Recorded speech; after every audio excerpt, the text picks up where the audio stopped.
Have you ever wondered what's really going on with the Iraqi dinar? You've probably heard a lot of talk, a lot of speculation.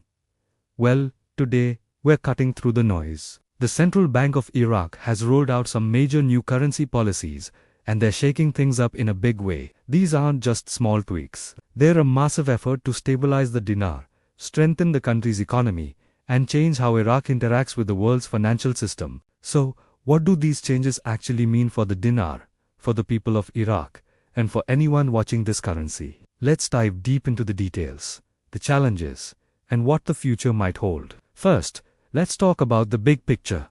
What's the goal here? For years, Iraq's economy has been on a roller coaster. The dinar's value has swung wildly due to inflation, corruption, and a heavy reliance on oil money. The central bank's main mission with this new policy is to finally bring stability. Think of it like a ship captain trying to steady the vessel in a storm. They are introducing new rules and tightening their grip on foreign currency sales to achieve a few key things. First, they want to stop illegal dollar trading, which has been a huge problem. Second, they're aiming to strengthen Iraq's financial independence. Third, and this is crucial for everyday people, they want to protect the purchasing power of citizens. And finally, all of this is meant to support long-term national economic stability. This is Iraq's push to modernize its entire banking system and get in line with international standards. A huge part of this new strategy is something called de-dollarization.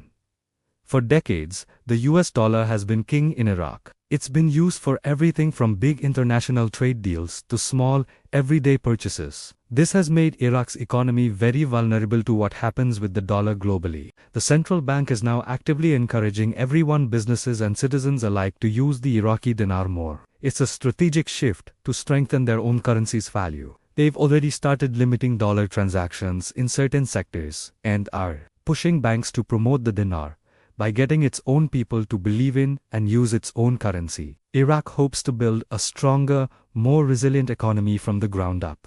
Of course, Iraq can't do this alone. Another pillar of this new policy is reconnecting the country's banking system with the rest of the world. They're working hard to build partnerships with international institutions to attract foreign investment and, just as importantly, rebuild trust. This involves adopting some serious global compliance measures. For example, they're strengthening their anti-money laundering frameworks to prevent illicit financial flows. They are increasing transparency around foreign currency transactions and keeping a much closer eye on international trade transfers. By meeting these global standards, Iraq is sending a clear message to the world.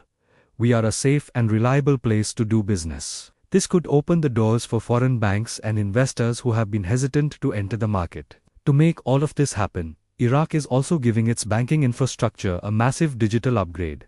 This isn't just about currency. It's about modernizing the entire financial system. The central bank is pushing for the launch of electronic payment systems and digital banking services. They're encouraging people to move away from a cash-based society and open bank accounts. At the same time, they're implementing much tighter monitoring of all currency transfers. This digital transformation is a cornerstone of Iraq's long-term vision. A more digital economy is a more efficient and transparent one. It helps track the flow of money, which is a powerful tool in reducing corruption, and it makes financial services more accessible to everyone, not just the wealthy. There's even talk of a potential digital dinar down the road. So, is any of this actually working? The early signs are promising. The official exchange rate has been holding steady at around 1,310 to 1,320 dinars per US dollar. More importantly, the gap between the official rate and the parallel, or black market rate, has started to shrink. This is a big deal. By tightening its control over currency auctions and making sure dollars are supplied through proper channels, the central bank has successfully reduced a lot of the manipulation that was happening in the market. While there are still some small fluctuations that's normal in any market, most analysts agree that the dinar has entered a much more stable phase than we've seen in years. It's a clear signal that the new policies are starting to have a real, positive effect. What does this mean for the average person and for businesses in Iraq? A stable dinar is great news. It means stronger purchasing power. When the exchange rate isn't bouncing all over the place, the cost of imported goods from food to electronics becomes more predictable and often lower. This helps fight inflation and makes life more affordable. For businesses, this stability is a game changer. It creates a predictable environment where they can plan for the future with confidence, knowing that currency swings won't suddenly wipe out their profits. However, it's not all smooth sailing. The tighter controls on foreign currency might create some short-term headaches for importers and small traders who need quick access to dollars. It's a balancing act, and there may be some growing pains along the way. Now, for the question many of you are asking. What does this mean for investors and the future value of the dinar? For anyone holding dinar or considering investing, these policies are widely seen as a very positive long-term development. By focusing on financial discipline, transparency, and modernization, Iraq is laying a solid foundation for a stronger currency. Let's be realistic.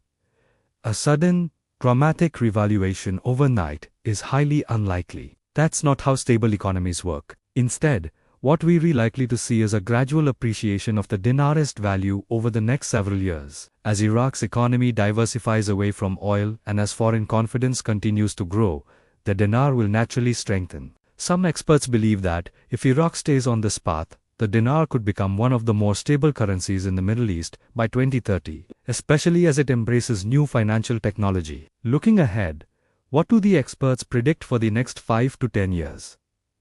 The consensus is that Iraq will continue its controlled exchange rate policy while slowly weaning itself off the US dollar.